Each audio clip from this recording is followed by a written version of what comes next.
But welcome, one and all, to the Nathaniel W. Taylor Lectureship in Theology. This lecture was created in 1902 by a gift from Rebecca Taylor Hatch of Brooklyn, New York, in memory of her father, who had been Dwight Professor of Didactic Theology from 1822 to 1858. We don't do didactic theology anymore. Or maybe it's all didactic. In any case, a series of lectures on some theme in theology is given every other year on this endowment. Our lecturer this year is Linda E. Thomas, who took her Master of Divinity degree from Union Theological Seminary in New York and her Ph.D. from the American University in Washington in Anthropology. Linda has served on the faculty of Iliff School of Theology and Garrett Evangelical Theological Seminary. She has been a visiting professor at the University of Chicago, Vanderbilt, and Drew Universities, and currently is a full professor at the Lutheran School of Theology in Chicago. She has taught in the fields of anthropology, cultural studies, ethics, and theology, and is particularly focused on the experience of African American women. She's very well published, and her works include Under the Canopy, Ritual Process and Spiritual Resilience in South Africa, and Living Stones in the Household of God. Please join me in welcoming our Taylor Lecturer this year, Linda Thomas.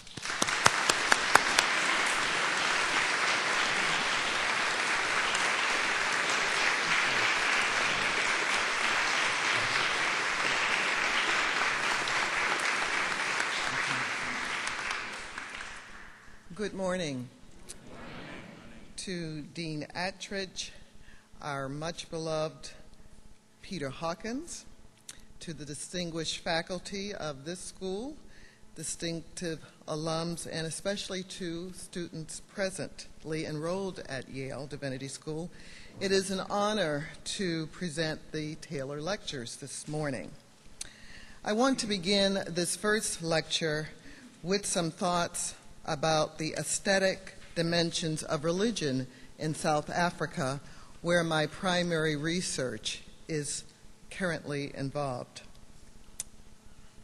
The Broadway play, The Color Purple, based on novelist Alice Walker's book by the same title, if interpreted through a theistic lens, serves as a striking example of the questions and core of theological aesthetics. The play, as many of you know, unveils a storyline about a 14-year-old African-American girl named Celie, who endures tremendous acts of ugliness, violence, abuse, and cruelty.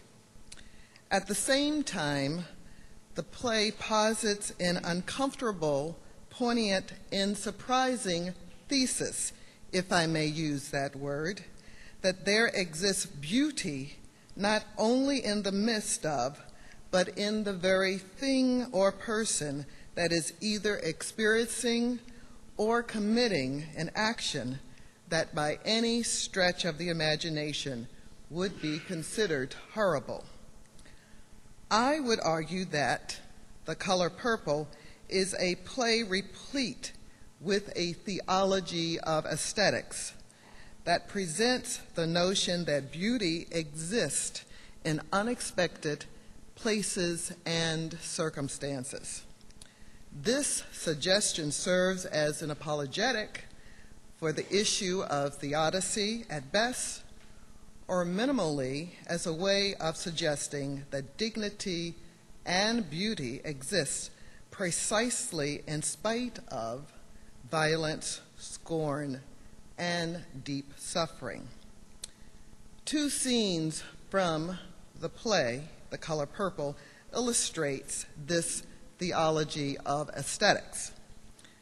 The first is the opening of the play, where people of African descent are in worship on a Sunday morning. It is a scene that ignites and liberates the spirit of the audience. The lives of Black humanity, smitten with the everyday challenges of life, are liberated through an authoritative message that we too we who are black are made in God's image and likeness and beauty. The second scene for me and millions of others is central and powerful. Seeley, who throughout her life had been called ugly and forced to live in an ugly reality of being a slave to her abusive father and then husband, sings a song titled, "I'm Here." Though others have called her ugly, she sings, "I'm beautiful and I'm here." This song signals a vivid change in Seeley's life. Her human agency propels her forward to build a beautiful life from the ashes of ugliness. It took many years for Seeley to become conscious of her God-given beauty. But when she did, nothing could stop her. She was saying, "I am here, so you have to get used to it. Trying to destroy me with violence and insults do not work. I am here not because of you, but because of God." Seeley's ability to see beauty in spite of her own suffering presents a message of life's energy, able to rise in spite of unspeakable suffering. It also suggests something slightly more disconcerting on some levels, that in the very essence of that which may not be pleasing to the eye, ugliness, beauty and God are visible to the discerning eye. The one who has eyes and is able to see does so perhaps because of one's own suffering. That is a theology of aesthetics. That is what this lecture will present. I will examine a theology of aesthetics that will argue for the healing power of being able to see, experience, and create beauty in the face of tremendous suffering. It is not a theology of glory. It is not a simplistic or naive attempt to make light of suffering or to legitimize it just because beauty may be created and exist in it. As an African-American womanist, theologian, and anthropologist, let me be clear about that point. Suffering of the oppressed is never legitimate. It is never legitimate, and it is always, always to be resisted. A theology of aesthetics is one way that persons forced to live with immense suffering can accomplish two things: survival and resistance. That is what I will demonstrate in this lecture. I will do so through sharing the lives of people who are very far from a Broadway play. They are, in fact, at the opposite ends of the earth in many ways. I will do so by sharing the history, theology, and ritual practices of African-initiated churches. African-initiated churches are churches where the oppressed of the oppressed, the poorest of the poor in South Africa, developed and practice a theology of aesthetics that creates beauty in the same world where they live with, survive in spite of, and resist the forces that create very ugly systemic and personal suffering. I will argue that the theology, the practice of hospitality, and corresponding rituals used in worship and healing services create beauty amid ugly and dominant structural poverty. I will define beauty as a force that emboldens people to live daring, determined, and intentional lives, even in the face of life-threatening and morally reprehensible systems of ugliness that would otherwise eat them alive, steal from them their dignity, and wrest from them their agency. I explore the ways that a theology of beauty functionally and historically has given rise to understandings and actions that empower, electrify, and grant agency to each other and to the entire community of adherents at African-initiated churches. My research, investigations, and fieldwork in South Africa, commencing in 1985 to the present, provide the following definitions for the purposes of this lecture. First, religion denotes institutionalized expressions of belief in the sacred, the interaction of spirituality with humanity and all creation. Second, ritual signifies repetitive practices to interact with the sacred. Third, empowerment suggests the ways people trapped by systems of poverty perceive their positive agency resulting from their aesthetic experience with the sacred. I begin with the history of the African-initiated churches. We'll move to an examination of their theology and then move forward to talk about the way rituals expressed in the theology show how there is an embodied theology of beauty. History shows that the dominant social force that birthed the African-initiated tradition is structural racism and poverty caused by apartheid in South Africa. Structural poverty, whether chronic or transitory, impacts greatly the economic asymmetry among the classes within South Africa. Black South Africans have long been forced to live under a regime of forced structural poverty. This is so even in a post-apartheid country. Everything from land rights to wages, access to education, health care, and employment have been structurally constructed to limit, reject, and deny their acquisition by Black South Africans. Of course, it began long before apartheid. Indeed, in my concluding lecture, I will suggest that this racial discrimination has its roots in the arrival of Christian missionaries. For today, I focus on the well-reported asymmetries created by apartheid and perpetuated today by the legacy of it. Apartheid was brutal. It was racist. I'm here to say its effects are long-lasting. Andres Dutoit, in an article entitled Chronic Structural Poverty in South Africa, Challenges for Action and Research writes, quote, 10 years after liberation, the persistence of poverty is one of the most important and urgent problems facing South Africa, unquote.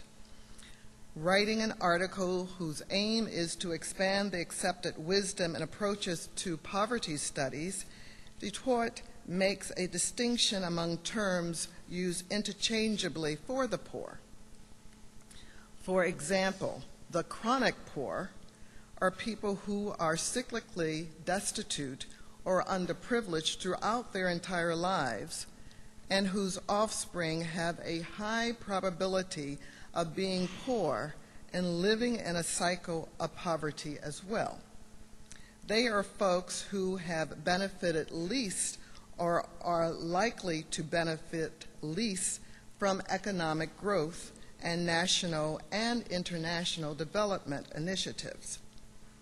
The large number of people who experience chronic and long-lasting poverty in South Africa leads the Chronic Poverty Research Center at the University of the Western Cape to posit the following, quote, poverty is proving to be much more intractable than initially hoped, unquote. The legacy of inequality left by the system of apartheid continues to cause unimaginable oppression upon the racial majority who are poor. The grim picture that inequality has increased and the benefits of growth have not reached the poorest of the poor. Chronic poverty is tied to the class position one has in a society. That is to say, that is to say, people are poor for extended lengths of time because of their structured position, that is, their place in society as it relates to their ability to retrieve resources and as it relates to with whom they come into contact. In other words, social contacts provide social power. People whose income fall below the poverty line do not have equal power relationships with those with social and economic power. Clearly, it places Black South Africans into disproportionate levels of material poverty. Thus, structural poverty has racial and cultural dimensions to it. Probing further along this line of investigation, we note the intensified racial feminization of poverty among Black South African women forced into adverse economic and social conditions. To appreciate the grueling daily impact of material poverty in South Africa and throughout the continent of Africa and the African diaspora, find out where and how women live. To this issue, the feminization of poverty and powerlessness, I will return during my next lecture tomorrow. For now, I will focus on those forced to live within the structures that perpetuate chronic poverty. These, the poorest of the poor, are the ones who have formed the core base of African-initiated churches, or AICs. As a womanist, theologian, and anthropologist, I have, for over 2 decades, observed the clear, deep, and positively structural implications of poverty that has its roots in racism and the abhorrent consequences of apartheid and its aftermath. I have also seen the clear, deep, and positively life-changing effects of a theology accompanying rituals of survival and resistance that occur among the poorest of the poor adherents of AICs. Now, in this lecture, I will focus on the primary site of my research, St. John's Apostolic Faith Mission Church, an AIC founded in 1952 by a woman named Mother Christina Nanku of Everton, South Africa. Predating Martin Luther King Jr. by a century, she had a vision of equity and equality for all people, even the poor. There emerged from her dream a denomination that has become the second largest AIC in South Africa. Over 2 million people who engage in rituals of healing for mind and body. From this context rose a religious movement and theology of beauty led by Mother Nanku. Theologically, she made a conscious choice to elevate portions of the traditional Christian story to suit the needs of her parishioners.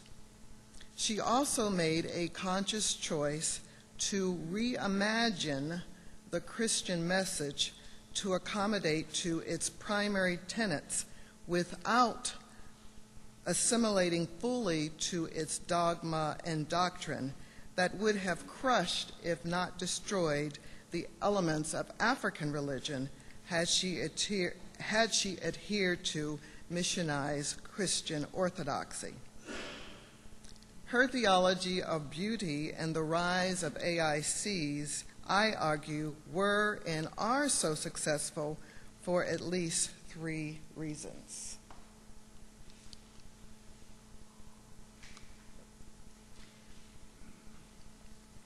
First, she insisted on incorporating into African-initiated churches theology, both traditional and non-Orthodox Christianity. By doing so, the rituals, traditions, and theologies of African religion would not die with the advent of Christianity. This, I argue, has given legitimacy, empowerment, and agency to the poorest of the poor, Black South Africans that she served and her denomination continues to serve. Second, Mother Nanku insisted on selectively choosing portions of the Orthodox Christian story to encourage, support, and perpetuate her church. Third, Mother Nanku, above all, practiced the prehistoric art and theology of the Hebrew Scriptures, that is to say, hospitality. Collectively, Mother Nanku developed a theology of aesthetics that honors the specific history of Black South Africans apart from Christianity, while at the same time adapting the central messages of Christianity to support the specific life situation and experience of her adherents. The core of Mother Nanku's theology of beauty lies in the central message of the Imago Dei. It is not a new concept. Surely it is a component of Orthodox theology. However, historically, Orthodox theology has subtly, sometimes not so subtly, interpreted in thought and deed that some members of humanity are made less, are made more, and others less so in God's image. The case for this has been well documented by womanist and feminist scholars, especially those who have shown that when the Imago Dei portion of the Christian story is woven with the rest of the story, men end up to be the head of the household, rulers of churches, dictators of government, and by nature, the most godlike. Black and womanist theologians and historians have long added the precursor white to the notion that men are by nature the most natural and ordained leaders. Their Imago Dei is a little brighter and comes with a natural superiority. Such theologies leave Black South Africans with the message of being less competent, less able, less capable, and uglier than their white counterparts. Such ordained rights to power emerged from Christian tradition and supported the regime of apartheid at the expense of countless Black lives. Mother Nanku reclaimed the notion of Imago Dei from those who abused it and retold the message in ways that promote the beauty, dignity, and equality of all people. While to us today the message seems obvious, for Black South Africans living under unjust systems that constantly and penetratingly told them that they are absolutely less than beautiful, less than the complete embodiment of God's own image, this message is radical. It is life-giving. It does make survival possible and resistance righteous. Nanku gave primacy to the message of Imago Dei. She did not negate the rest of the Christian story, such as sin, guilt, forgiveness, redemption, and other things. But what she chose to do is elevate the core that she thought to be the most life-giving, the most immediately empowering and life-changing for her adherents. That message is one of absolute dignity and absolute beauty. For people forced to live in poverty, abject, inhumane poverty, the message of utter sinfulness and the need to submit and sacrifice would not energize, would not encourage black South Africans to stand tall, and certainly would not promote behavior to resist the system that called them ugly, unworthy, and ill-equipped to act as equal to white people. Instead, they heard through Mother Nanku a positive message that effectively empowered her adherents to believe that they were worthy of and entitled to food, shelter, and clothing.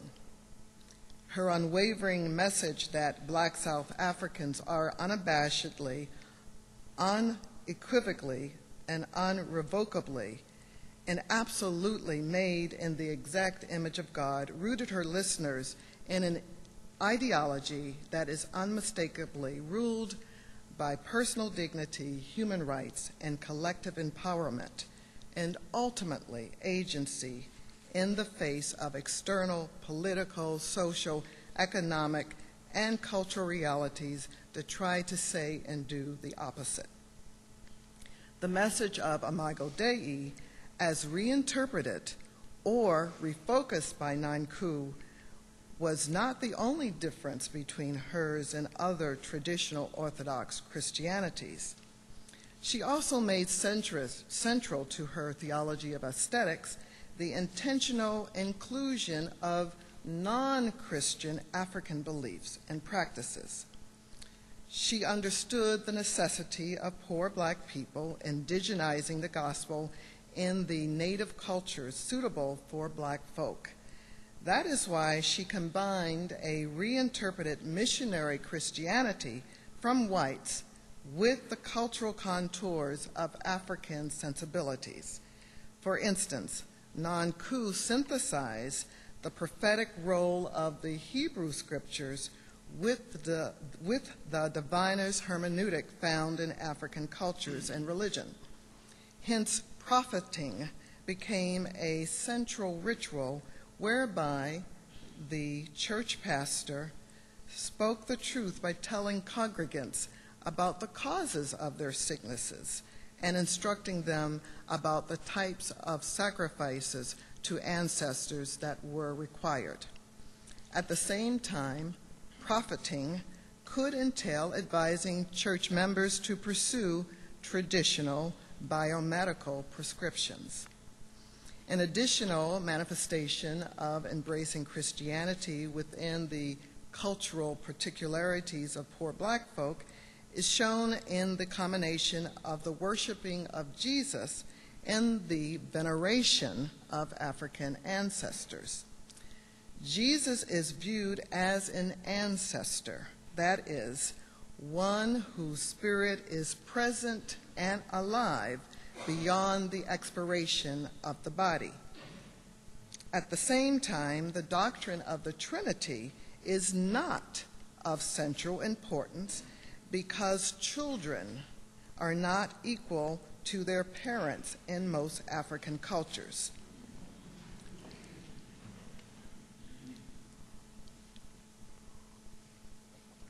Thus, Jesus could not possibly be equal to God. Just as Jesus assumed a central place within the belief, cosmology, and adoration rituals of Mother Nanku's Christianity, so did veneration of African ancestors. The latter had passed over into the spirit realm and were thus closer to and in more direct communication with God. The living Christian among Nanku's adherents did not forget obligations and ritual symbolizations owed the ancestors because those recently dead acted as intercessors on behalf of the living with Jehovah or Iko, the indigenous name for the Christian God. Therefore, Jesus and the ancestors located themselves within a Christian and indigenous pantheon, which proved essential to the rituals of healing and conversations between God and humanity. The full-fledged and equal integration of both Orthodox Christian doctrine and African traditions is important to clarify. It is not simple assimilation of a few customs into a dominant Christian doctrine. Nanku's religion carries the name Christian, but it is not merely a carbon copy or an epiphenomenon of white missionary doctrine and principles. On the contrary, I suggest that it should be understood to be a religion where neither African nor Christian orthodoxy dominates. Rather, it is a religion that emerged from a confluence of both traditions unto its own African-initiated church. As the Union of South Africa became an apartheid state and the genocide of black people more overt, Nanku's church grew rapidly and congregations spread all over South Africa and into the other countries surrounding it. Nanku's ministry expanded while her church grew through the establishment of schools for children, programs for youth and adults. People's lives were transformed, and this directly benefited the community. Nanku's ministry was subversive in that it functioned as a hidden transcript, which was a response to systems that dominated the poor. According to medical anthropologist Dr. Mempele Rempele, quote, apartheid as a system affected people's sense of well-being along a continuum, unquote.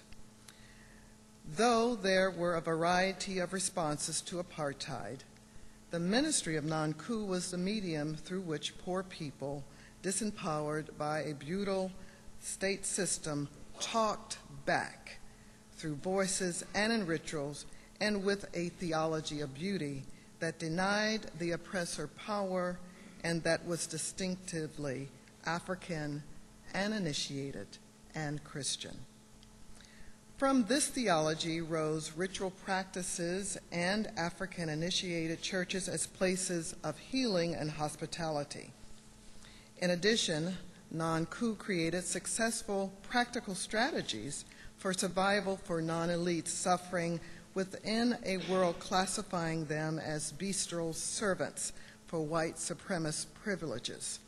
St. John's Church became a shelter for the homeless, even though homes were no more than shacks that barely withstood the wet, cold winds, especially in areas such as Cape Town in the wintertime. Community members from faraway distances literally interpreted St. John's as a hospital for healing, and many sought sanctuary there from sicknesses before and after visiting mainstream doctors. In fact, in my years of fieldwork at St. John's, not one person interviewed ever stated that the church's rituals of healing ever failed them. The unemployed also gravitated to the church because those without livelihood perceived St. John's as a rock in a weary land, comprised of an always welcoming, extended family atmosphere, a place where black South Africans could come regardless of circumstance, and in many ways exactly because of circumstance, not only to hear a message of human dignity and being made in divine likeness, but to be treated as such. Likewise, black South Africans traveling from rural and to urban areas utilized the church as a loving and familiar way station, a beacon of refuge and hope, a place where before and after facing the brutal realities of life within a nation ruled by white supremacy, black folk could hear a different message and experience beauty in spite of the ugliness that governed the rest of their journey. Nanku did more than preach and more than welcome. The community also built itself around extended emphasis on bodily rituals. The bodies of black people afflicted with manifold illnesses, undoubtedly rooted in the stressful social situation in which they lived, came to St. John's to be physically and immediately resurrected in this life from the death-dealing systems of racial discrimination through the healing rituals and the community that Mother Nanku provided. Nanku developed rituals around one of the most basic natural elements, water, as an all-encompassing remedy for spiritual and material illness among poor black South Africans. Nanku situated her survival and resistance ministry at the micro level of individual healing. For her, the weapons of faith were rituals of healing. Rituals, again, by definition from my research and for purposes of this lecture, are repetitive acts that connect humanity with the sacred. Rituals of healing took on a strict regiment of purifications and spiritual disciplines for black South Africans who dwelled in the shacks on St. John's Yard. Every week, or every day of the week, Mother Nanku held Christian healing services. Members of the church and surrounding communities seeking relief from polluted environments came to her St. John's Apostolic Faith Mission to undergo rigorous regimens of water prescriptions in the form of drinking, bathing, vomiting, and enemas. Spiritual and regularized rituals became manifestations of faith. The rituals of St. John's are particularly and exactly located in the body and among the community. Embodied healing and physical ritual functioned to achieve two results. First, it honors the adherents' bodies, the black bodies as they are. It reinforces the central tenet of the theology of beauty, that black South Africans are indeed made in the image of God here on this earth. Second, the rituals, because they are embodied, conflate and collapse Orthodox Christianity's incessant and permeating propensity to separate mind from body. At St. John's, mind and body are one. There is no need to escape the body, and every need to see and experience the unity of one's self with one's hands, intestines, shoulders, mouths, and torsos. In the spirit of her Theology of Imago Dei, the message is, I am, as a black South African, here and now, created in the very living image of God, with my hunger pangs, with my tired feet, with my eyes that have seen evil, and ears that have heard ugly words, and now too often with the HIV virus attacking my cells daily. At St. John's, I hear that all of me, all of those things I feel, touch, and taste in my body, these things I am physically and viscerally experiencing as the living image of God. The critical role of these rituals, and specifically that they are embodied, cannot be overstated. When black South Africans forced to live within structural systems permeated by the legacy of racism demonstrate through ritual that black bodies are beautiful, it reinforces a framework that says, I am worthy, I am valuable. It counters the still prevalent dualism that stains Orthodox Christianity and was and is used for hundreds of years to enforce racist practices. That is, non-Cou's theology of aesthetics rejects any notion of Platonic dualism between mind and body. It rejects the vastly promulgated and proselytized theology that souls are what really matter, that in the by and by people are equal. Instead, and in severe opposition, the theology and rituals practices at St. John's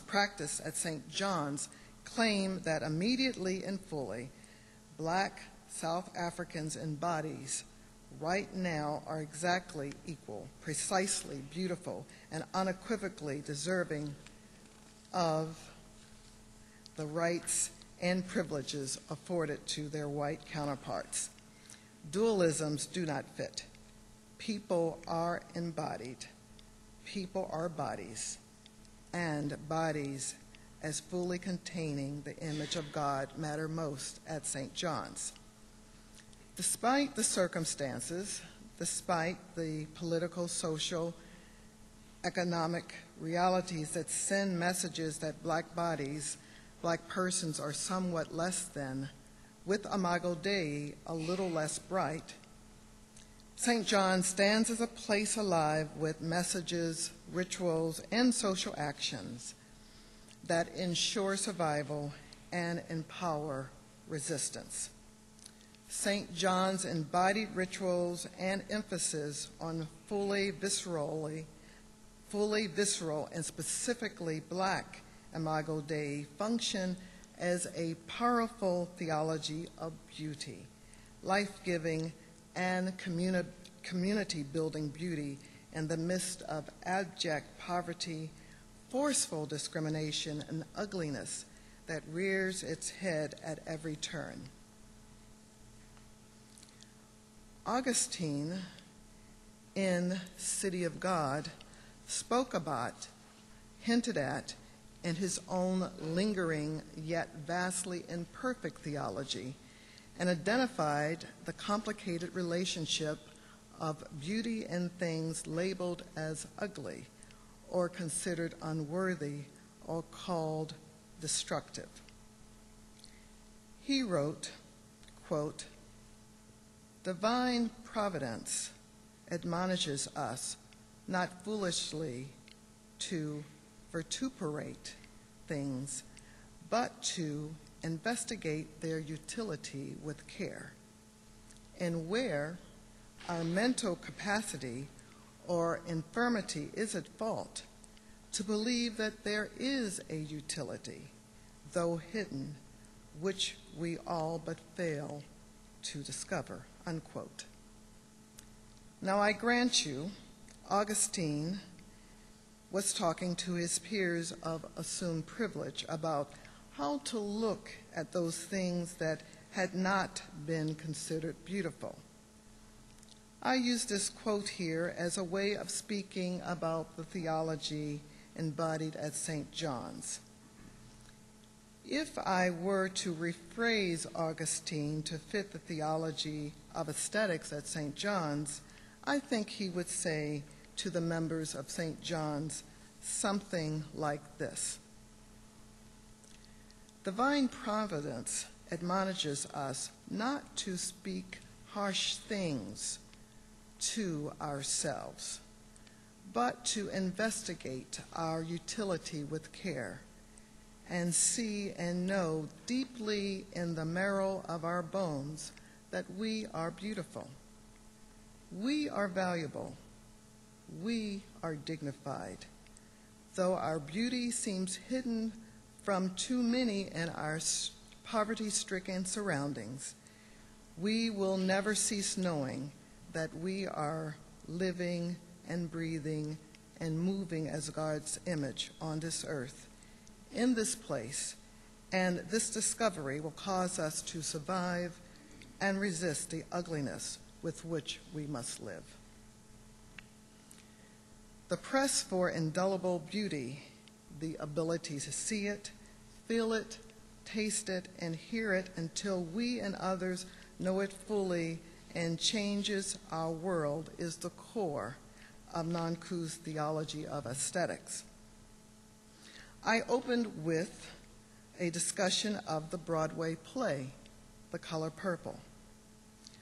Although Broadway seems far from the lives of the poorest of the poor in South Africa, the play is brilliant at communicating the wild and unruly confluence of simultaneously existing notions of beauty, dignity, depravity, terror, and injustice that are timeless.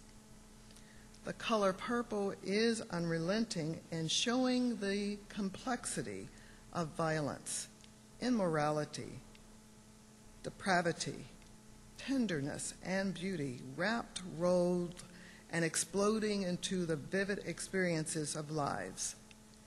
That confluence, this intersection, where life's atrocities are rightly named but do not negate life's beauty, even in the midst of tremendous and life-stealing ugliness, is not only the story of a play, not only the story of African-initiated churches. It is, if I recall, the central story of this, our Christian heritage. To this end, I suggest that a theological aesthetic, whether translated through ritual or in performance on stage, is core to the Christian tradition and made marvelously manifest in the lives and through the rituals among the people, the Black South African people that comprise the community of St. John's and who survive and resist any message other than that they are perfectly created in God's image and absolutely beautiful. They are saying, "We're here." Thank you very much.